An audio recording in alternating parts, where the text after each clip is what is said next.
Over the years, the technological transformation of the media industry has caused big changes in the nature and form of journalistic content and the communication of political ideas. The rise of digital technology as we know it today resulted in an increase of potential sources and a power shift away from specific broadcasters' centralized dominance. This created competition not only within the industry itself, but also with other types of emerging content, such as entertainment formats. In an age where human attention is becoming increasingly valuable, the lines between entertainment and politics are becoming increasingly blurred. Now, what does this have to do with art? James Baldwin says that the artist's role is to deconstruct the barrier between the real and the imagined. According to him, this is essential to remind the public to challenge the status quo and work towards the betterment of the structures that our society is built upon. Moving people facilitates the opportunity for social change. Art can not only communicate political ideas, but we need art to confront us with the flaws of reality and allow us to imagine and dream what change could look like. One artistic practice which questions the communication structures of popular media with a larger, more public audience, rather than within the feedback loop of academics and intellectuals, is culture jamming. The practice of culture jamming is a form of artistic protest.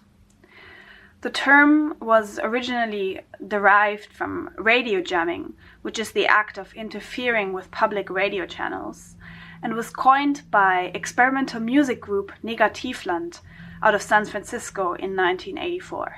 In its broadest definition, the act of culture jamming refers to creative acts of intervention performed by people seeking change, using whatever means and materials at hand.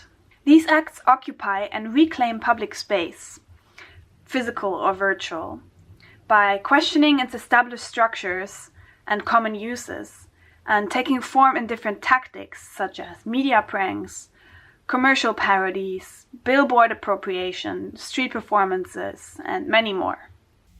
As the awareness of how the media environment we occupy affects and directs our inner life grows, some resist. The skillfully reworked billboard directs the public viewer to a consideration of the original corporate strategy. The studio for the culture jammer is the world at large. Culture jamming acts as a comment on normally accepted language and established means of communication, highlighting how we use them.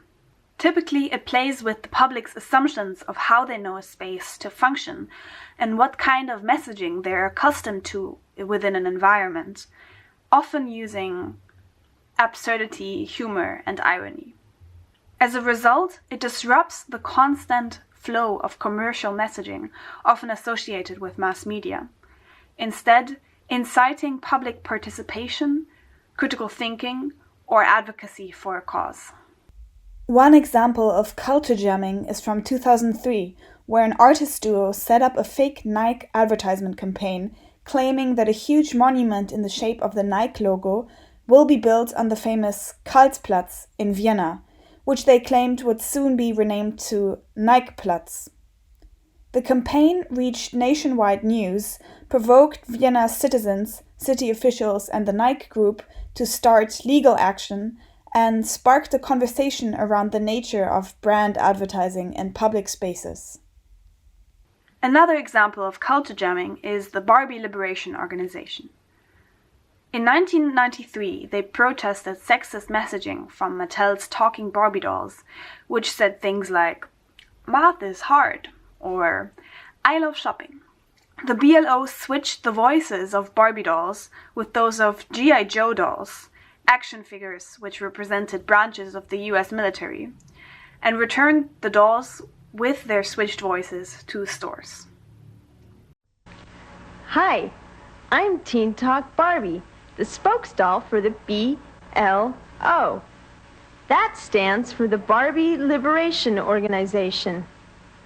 We're an international group of children's toys that are revolting against the companies that made us. We've turned against our creators because they use us to brainwash kids. They build us in a way that perpetuates gender-based stereotypes. Those stereotypes have a negative effect on children's development. We have set up our own hospitals where we are carrying out corrective surgery on ourselves. Now we say things like this. Troops, attack that Cobra tank at the command post. No escape for the guilty. Vengeance is mine.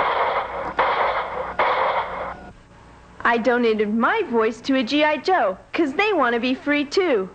They don't want to say all that violent war stuff.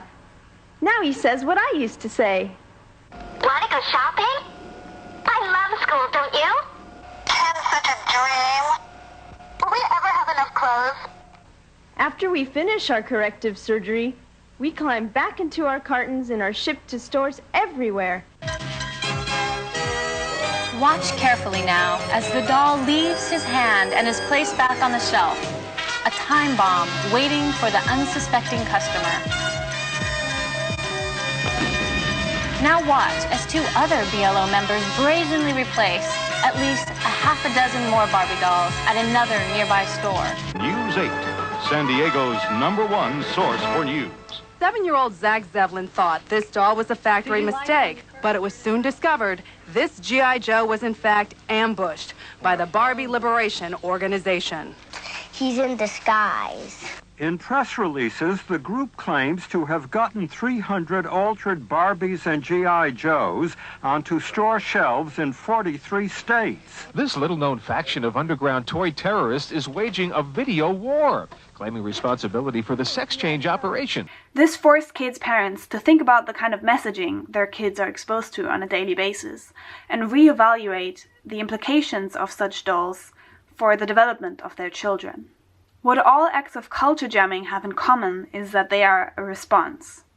They are responses to forces that are outside of the control of the average person, but which we are confronted with due to decision-making of people with power. In that sense, they are a statement and a vessel at the same time. They are a release for people who feel frustrated with aspects of this world, and a thought-provoker for those who don't ask enough questions. How do we encourage critical thinking, mobilize democratic engagement, and bring about the social change we so desperately need? How do we facilitate a public political dialogue outside of our echo chambers that is not centered around shaming each other, which only pushes people away from getting involved themselves? For that, art definitely has its role to play. And although it doesn't change anything in the material, culture jamming is certainly one way of engaging with those questions. But what do you think? Let us know.